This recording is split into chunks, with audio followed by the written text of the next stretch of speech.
আজকে কেন আমরা রাস্তায়? কারণ আমার ভাই স্বপন কারাগারে। আমার ভাইকে রেখে আমি পরীক্ষাতে বসতে পারবো না না না। 1952 থেকে 71 পর্যন্ত যখন ছাত্ররা দমেনি, আজকে 2024 2040 পৌঁছায়ও ছাত্ররা দমবে না।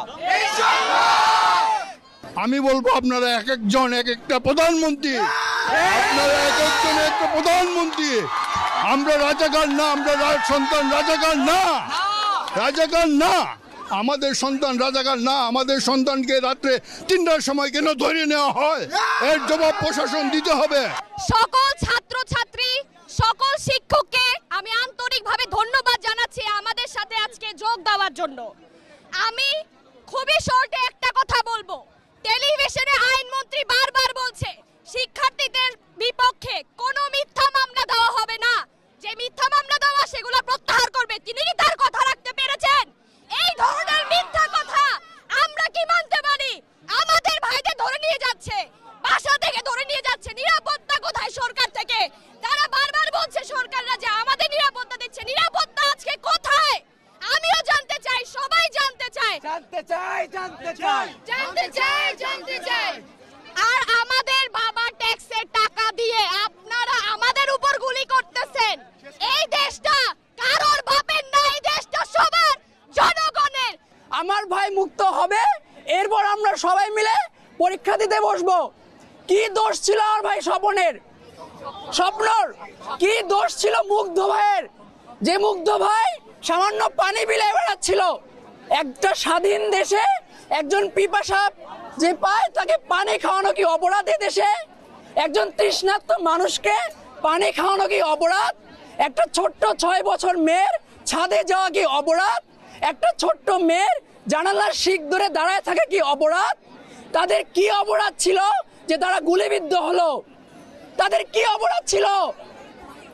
আমাদের এখন প্রধান দাবি, আমাদের যত এইচএসসি পরীক্ষার্থী আছেন, শুধুমাত্র রাজুকের না, সারা বাংলাদেশের যত এইচএসসি পরীক্ষার্থী আছে তাদের সবাইকে আগামী কার্যদিবস রবিবারের ভিতরে মুক্তি চাই, মুক্তি চাই, মুক্তি চাই, মুক্তি চাই, মুক্তি চাই, মুক্তি চাই, মুক্তি চাই, মুক্তি চাই, মুক্তি চাই, মুক্তি চাই, মুক্তি চাই, মুক্তি চাই, মুক্তি চাই, মুক্তি চাই, মুক্তি চাই। 1952 থেকে 71 পর্যন্ত যখন ছাত্ররা দমেনি, আজকে 2024 2040 পৌঁছায়ও ছাত্ররা দমবে না। একটা কথা মাথায় রাখেন, শেষ কথা, একটা প্রিজন ভ্যান ঢুকবে, 2000 মানুষের তো এক প্রিজন ভ্যানে জায়গা দিতে পারবেন না। এই যে কেন্দ্রীয় কারাগার, যখন লাখ লাখ ছাত্ররা বলবে আমাকে হাতকড়ি পরান, সবাইকে বললাম জায়গা দিতে পারবেন না। সময় আছে, গরম তেলে পানি ঢালবেন না। আজকে আপনারা আমার ছেলের জন্য বা অন্যান্য আমার সন্তান সমতুল্য যারাই এই কোটা আন্দোলনে অ্যারেস্ট হয়েছেন বা আঘাতপ্রাপ্ত হয়েছেন বা রক্ত ঝরাইয়েছেন, আমি ওনাদের সবার প্রতি আমার অন্তরের অন্তঃস্থল থেকে কৃতজ্ঞতা ও ধন্যবাদ জানাই আপনাদেরকে সবাইকে। আমাদের প্রিন্সিপাল স্যার আমাকে বলছেন যে আইজি ছাড়া আপনার সন্তানের মুক্তির জন্য আমি এমন কোনো কেউ নাই যাকে বলি নাই। হ্যাঁ, আমার সন্তান, আপনার ছেলে আমার সন্তান। আমার ছেলে রাজুকে ভর্তি হয়েছে, আজকে রাজুকের ছেলেরা এখানে আসছেন।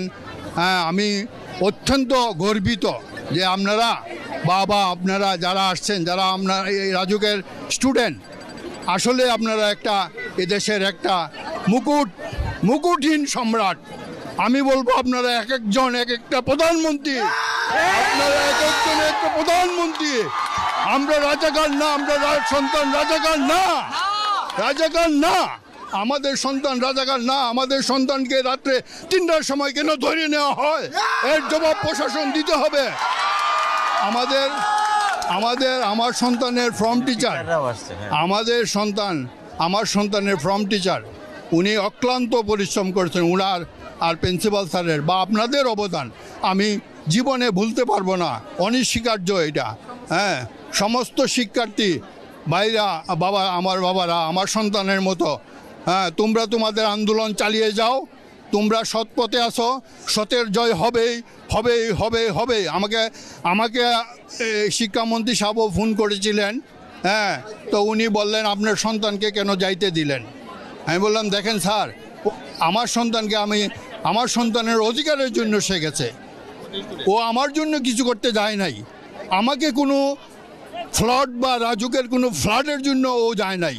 ও গেছে তার অধিকার, তাদের অধিকার, ছাত্রদের অধিকার প্রতিষ্ঠার জন্য। এবং এদেশে যত আন্দোলন হয়েছে 52 থেকে ধইরা, সব আন্দোলনের মূলে ছাত্ররা, এবং ছাত্ররাই এই আন্দোলনের অগ্রদূত, এবং ছাত্ররাই পারবে এই দেশে সুখ শান্তি সব কিছু